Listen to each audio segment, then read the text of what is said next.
I got a meal of MacGill. I didn't actually know he was going to tell that story, but it mightn't be too bad if it happened actually in those initials.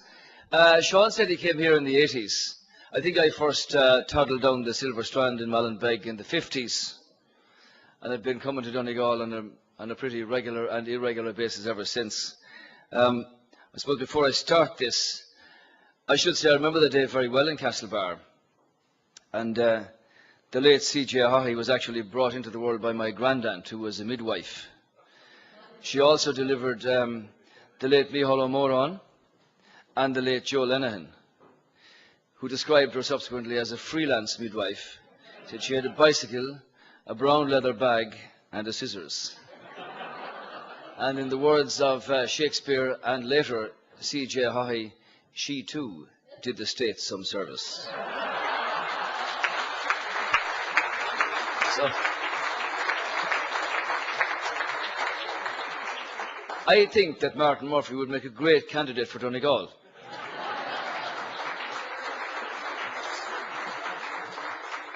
You'd never know. Stranger things have happened. He might get a newfound interest in politics. And I'd like to say this, first of all, to have the honour of being invited back to the Mulholland discussions here in Glenties at the MacGill School is indeed a privilege. I want to say that to you, Joe. This year, above any other year, the circumstances that we find ourselves in and the situation that our country is in actually makes this school quite particular and very important in what's been discussed here, what's been said here, and what will emanate from here. My contribution this evening is obviously from the perspective of politics, being the only politician on this platform this evening. But I want to say to Martin Murphy that what he said is very much in line with my own thinking and the thinking of my party for quite some time. We are in a time of enormous challenge for Ireland. This country faces not just an economic crisis, but in my view, a crisis of national self-confidence. For the past 13 years, we were the Celtic tiger. We were the small nation, which was an inspiration to all others. But that Celtic tiger is now dead. And it forces us to ask some very hard questions about ourselves as a nation. Who are we now? How do we now wish to define ourselves? The answer for me is simple and profound. Before we were a tiger, we were a republic.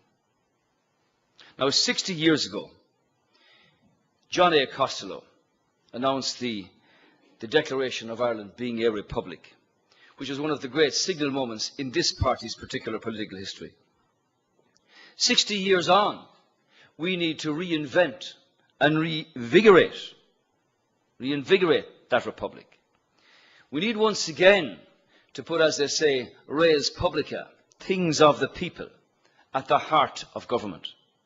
No one can deny the achievements of the Celtic tiger. People in Ireland became a richer, more self-confident, more diverse nation. But in building that Celtic tiger, we neglected the republic. And in the process, we sidelined many of our fundamental values. We stopped viewing ourselves as citizens. We all became consumers. The institutions that people in this country relied upon, the church, the legal system, the banking system, in many cases betrayed us and betrayed themselves. And politics failed to fill that void. It failed to fill that void.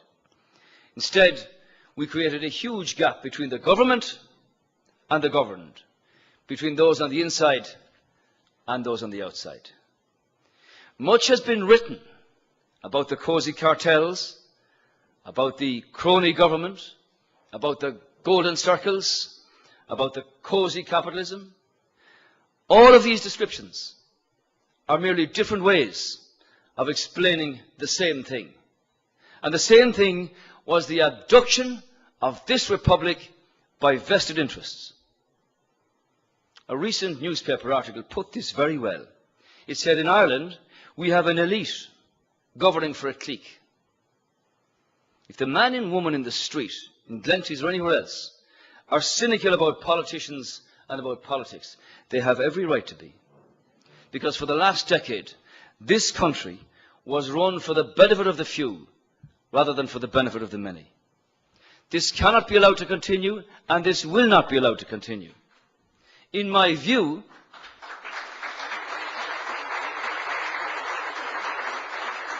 the Fianna Fáil party of today has lost its sense of direction, and the political system of today has lost its sense of legitimacy. Our system has failed completely to live up to the vision of its founders. From the moment of its birth, 90 years ago, the first Dáil Éireann was forced to work without resources or power, was the focus of constant harassment and raids, but its very existence sent out a clear message to all. In the new Irish state, the Parliament, the Oireachtas, would be supreme. But in Ireland today, power has been sucked away from the Oireachtas to government. Over the past 2 weeks, there are two clear examples of this in the way it's operated in the People's Forum in Dáil Éireann. First, the government curtailed scrutiny of important legislation by guillotining 8 separate bills. That means without adequate and comprehensive and thorough discussion by the representatives of the people of all parties and none, government said, time up, we're not having any more discussion on this, ram it through. Then it completely bypassed the Oireachtas by publishing the McCarthy report and the report on the Lees Cross nursing home when the Dáil had gone into recess. And if it wasn't all so serious, it would indeed be quite farcical. Well, this was in the face of government deputies all over the country saying on local radio stations that all should sit for the month of July and then vote to close the place down before you got into July proper in the first place. Unfortunately, in this country, there seems to be a view that political reform has nothing to do with the real economy. That view is completely false. It was our political system, ladies and gentlemen, and its weaknesses that fatally undermined our economy. You see, the IMF tells us that our recession is the worst of all the advanced economies, that we face a lost decade of low growth, high unemployment, and social misery. Why did this happen? How have we gone from a 9 billion surplus to a 25 billion deficit in a space of 2 years? How has that been allowed to happen by the political system that we have in this country and by which people are elected to government and to govern? Why were the bankers and the developers not dealt with before it was too late? Why did that happen? Was it not the result of a political culture that liked to cozy up to the rich and powerful, as was exemplified for years in the so-called Galway tent? Why have we tolerated weak competition and high costs in key sectors of our economy? During her speech at the MacGill school this week, your own Taoiseach from Donegal spoke about reducing professional fees. I agree. We've been talking about this for years. But why has there been no action through the floor of the Forum of the People in Dáil Éireann? Could it be that some vested interests seem to have a veto in social partnership? Why do we have a budgetary system in place that you couldn't operate a corner shop with, never mind an economy for 4 million people? Why is that? Has it anything to do with the replacement of accountability in the public service by a new cosy relationship between ministers, senior civil servants, trade unions, government agencies and regulators? My answers to those questions are yes, yes and yes.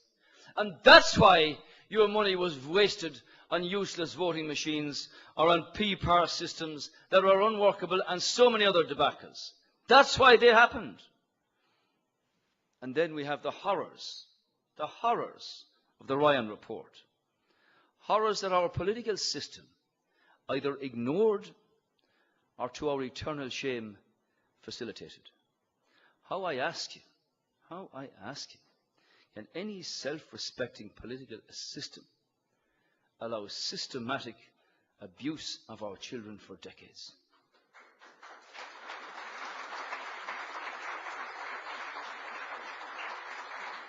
I said in the Dáil, and speaking on this, Ireland cries with the abused. I admire their courage in coming out to tell their story. And the fundamental truth of all of this is that our political system is broken, our political culture is discredited, and we cannot fix either our economy or have a just society unless and until we also fix our politics. And that politics has to see that irrespective of position or circumstance, that those who are guilty of criminal activities face the rigors of the law and be seen to pay the price.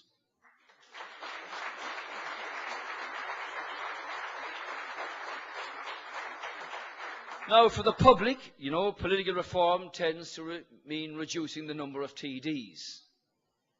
Some say we'd be well off with 5 TDs or 50 TDs or whatever else.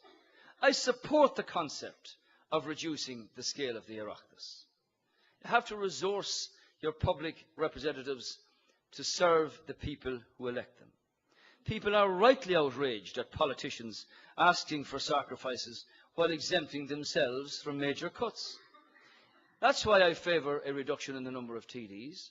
And if in the census of 2011 you apply the existing structures within the Constitution, you could actually reduce the numbers of TDs somewhere between 10 and 20, even down as far as 142. That's without having a constitutional amendment. But that of itself won't do anything for political reform. It might make the current system less expensive, but it won't make it any more effective. To do that, we need to go a lot further down the road of change. In 2000, this party published a really radical document called the Democratic Revolution. It was a clarion call for change within the political system. It was completely ignored. Under my own leadership now, Fine Gael is developing an even more comprehensive reform package and an agenda for a new politics in Ireland. In due course, we will present our own budgetary proposals to deal with the current financial crisis and the future. In due course, I intend to appoint a transition team to oversee and plan the effective commencement of programmes for government that are achievable and that are going to work. And as Taoiseach, please God, I intend to be the enforcer of government policy to see that it happens in the interests of the people. And ministers who don't measure up will be moved on, and any minister who might abuse their position will be dismissed. Our starting point is simple. The huge centralisation of power in this country is totally incompatible with a healthy republic, and it actively encourages inefficiency. Under the new politics, we will redistribute power from the executive to the Oireachtas, from central to local government, and from the bureaucracy to the citizens of our republic. I believe that the state has a vital role to play in Ireland's recovery, and I do not agree with those who seek to demonise or scapegoat the public service. I'll tell you why. This government has sidelined and ignored the potential and the contribution of public servants for many years. Every time there was a problem, they ran off to the next consultant to do another report, which was lengthy and expensive and lay on department shelves gathering dust and was not implemented, and nobody accepted responsibility. In my view, the public service will always respond to decisive leadership where clear objectives are held and where motivation and cause is evident. But if we're to do more with less, as Peter McCloughan acknowledged here in MacGill on Tuesday, we have to create that smart state that spends money wisely and prioritises delivery over bureaucracy. Under the new politics, Fine Gael will dismantle the command and control module in every public sector and give responsibility to those who know best, that is the people on the front line. Our recent fair care proposals are already based on this approach, which we will roll out across the public sector. Now, I want to say this. We're not talking here about tinkering with the health system.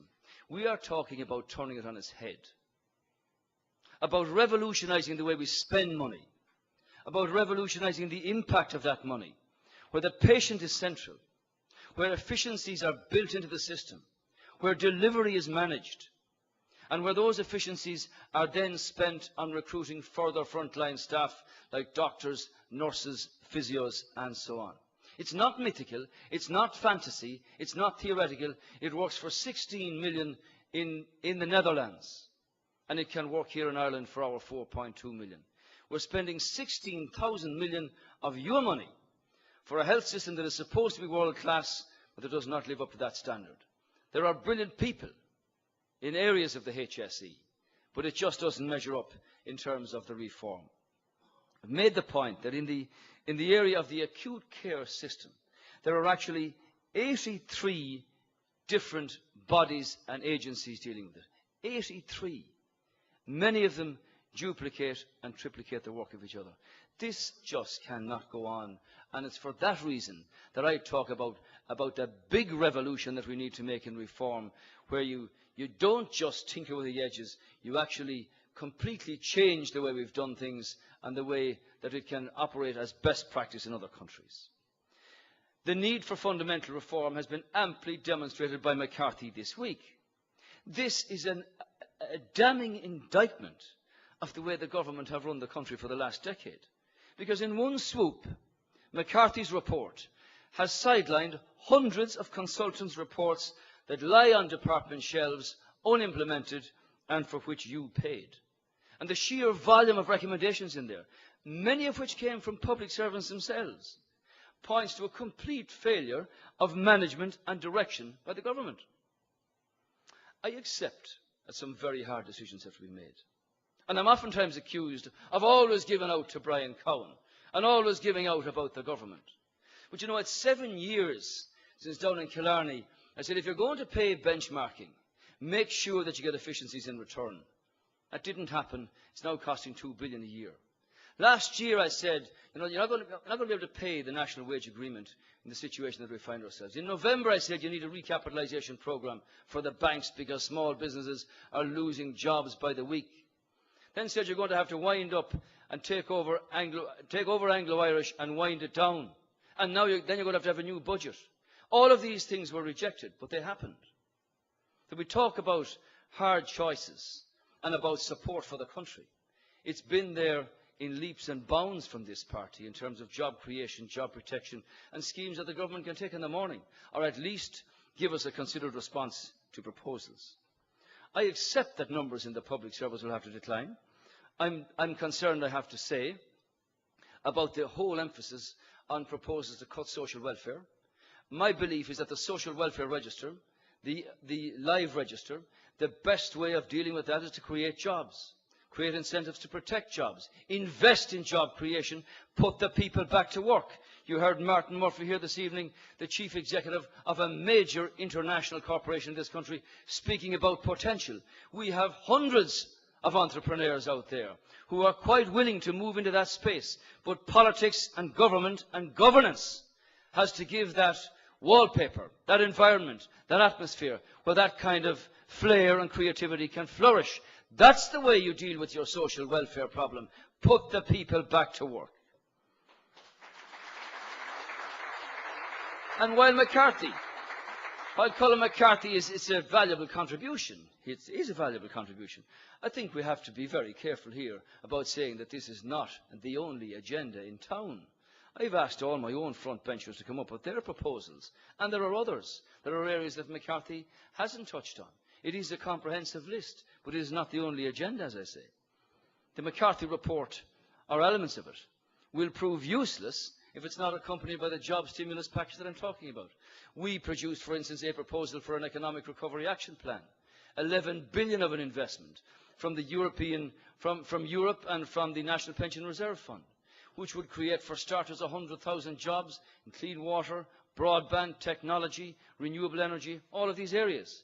And a further programme for the protection of 80,000 jobs. That's there for the government in the morning if they want to take it. I don't underestimate the scale of the challenges that we face here. I don't. Because I meet people every day. And politics is about people. And I know their stories.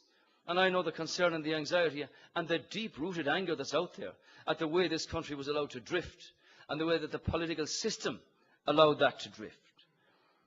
I know that Irish people are always and have always been able to measure up to whatever the scale of the challenge is, provided they know the full scale of that. And you haven't been told the full truth.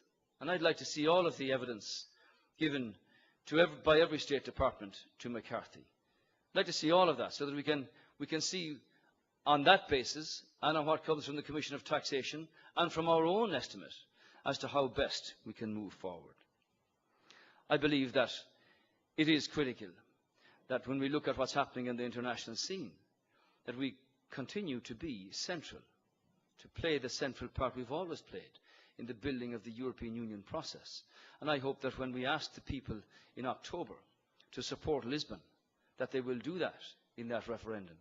Because you can see the implications and the opportunities that are there for Ireland as part of a 500 million unit. When you look 15 years down the road at economic development, China, India, Japan, Russia, South Africa, Brazil, United States. Is Europe in there? Not at the moment. We've got to look at the capacity and the potential that exists for our little country as part of a 500 million grouping. Latest reports would indicate that Vietnam will be the 10th strongest economy by 2020. When President Kennedy announced 40 years ago, I was out in Inisheer actually, that when they landed on the moon, when he announced in the 60s that America would put a man on the moon, people said this is crazy. No more than Martin Murphy 40 years on saying my daughter's watching television programs on her PC or BlackBerry or whatever it might be. People laughed at that notion.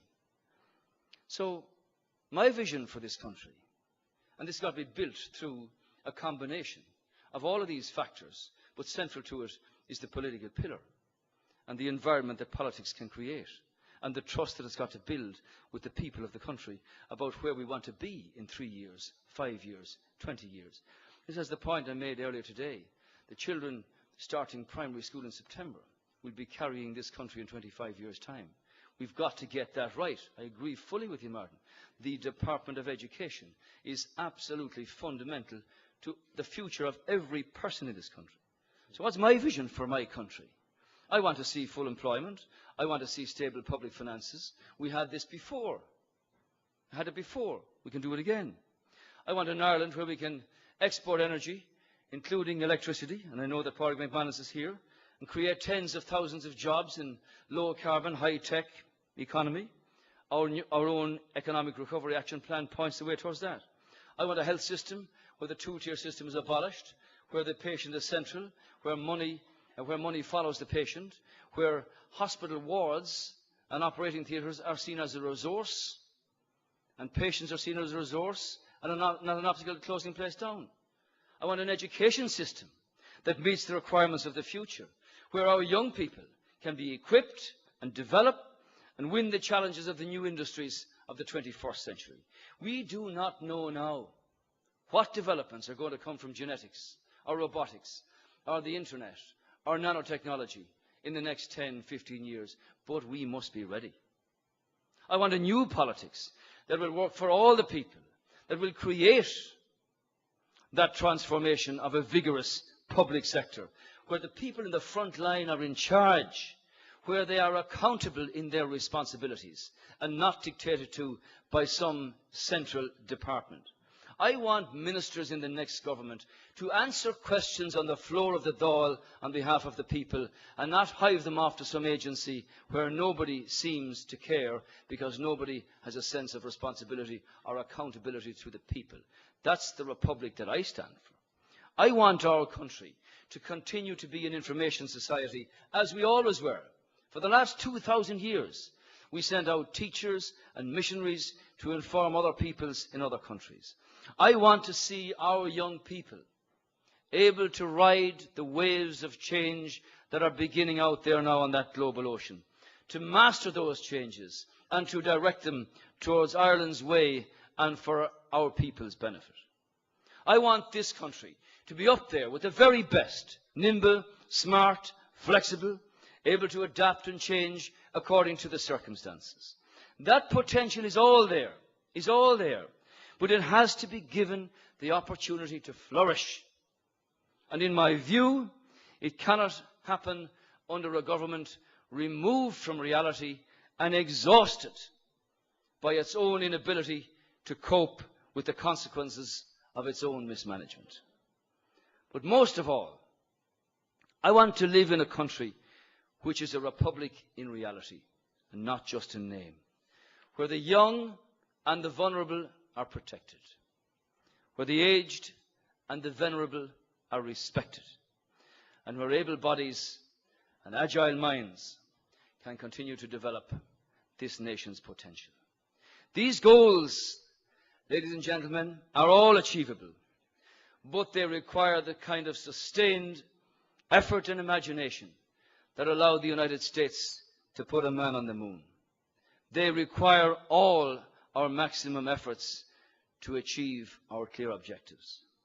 I firmly believe, genuinely believe this, that if we have the courage and the vision to chart a new and bold course for our republic, this country will again rise to the top, will become a nation of prosperity and a nation of fairness, a republic of which we can all be proud. I can't predict the future. I can't predict the future. But I believe deep down inside myself that we will win the next election. And if I am given the opportunity, it will be my honor and my privilege to meet that challenge with an energetic team of competent people that can chart that new direction for this country into the future. Build a country of which we can all truly be proud. Go to Mille Macha.